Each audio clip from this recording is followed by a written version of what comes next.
এখানে যে খাল খনন হচ্ছে সেই খাল খননটা আসলে যিনি কাজ করাচ্ছে বা করতেছে দুটো মিলেই কিন্তু একটা আইন এখানে হয়েছে। তো যাই হোক, আমার মনে হচ্ছে যে এই খালের ইচ্ছা মতো এই খালটা কাটা হচ্ছে। আপনারা দেখতে পাচ্ছেন যে খাল, যে মূল যে খালটা এখানে ছিল সেই খালটার বাদ দিয়ে একজন কৃষক, অর্থাৎ আমাদের রসুল মেম্বার, সাবেক মেম্বার রসুল ভাইয়ের জমির ভিতরে পুরোপুরি কিন্তু চলে গেছে। কিন্তু যিনি এই খালটা কাটাচ্ছে এখানকার যিনি দায়িত্বে আছেন, তিনি বলতেছে যে ভাই এটা ভুল হয়ে গেছে, ঠিক করে দেওয়া হবে। কিন্তু আসলে কি এটা কি ঠিক করার মতো কিনা? এই দেখেন, আপনারা দেখতে পাচ্ছেন যে মূল খালের কান্দা কোথায় আর ভিতর কোন জায়গায়, সে কাটতেছে কোন জায়গায়।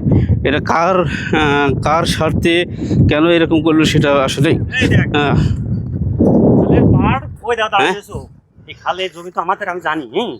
আর এই জমিটা আমাদের, এই যে এই জমি, এই আছে পাড়, ওই ধরো পাড় ওই। তাহলে আমার কাছে প্রশ্ন আছে যে খালের এই পাড়ের তো যদি এনতে 2 ফুট নেই, আপাশে 2 ফুট নেই, জমিটা কার? এই জমিটা কার? ও জমি আমাদের, আমরা বেশি বলেছি কাকের কাছে, জানলো কার আছে।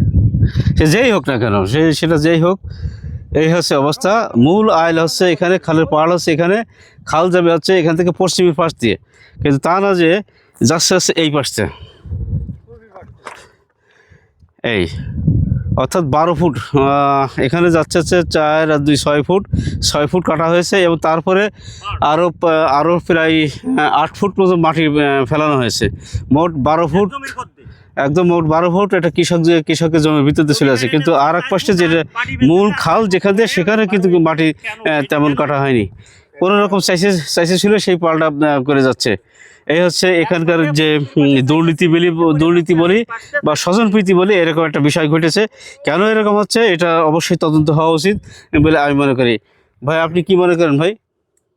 আমি মনে করি কাজটা লিগ্যাল ওয়েতে চলা উচিত এবং পাড়ের মাছ থেকে যে পুরাতন খাল ছিল, সেই খাল থেকে মাছ বরাবর ঠিক করে 2 দিক থেকে 2 ফুট 2 ফুট করে যদি যতটুকু প্রয়োজন ততটুকু ভাবে সুন্দরভাবে কাজ করাটা উচিত।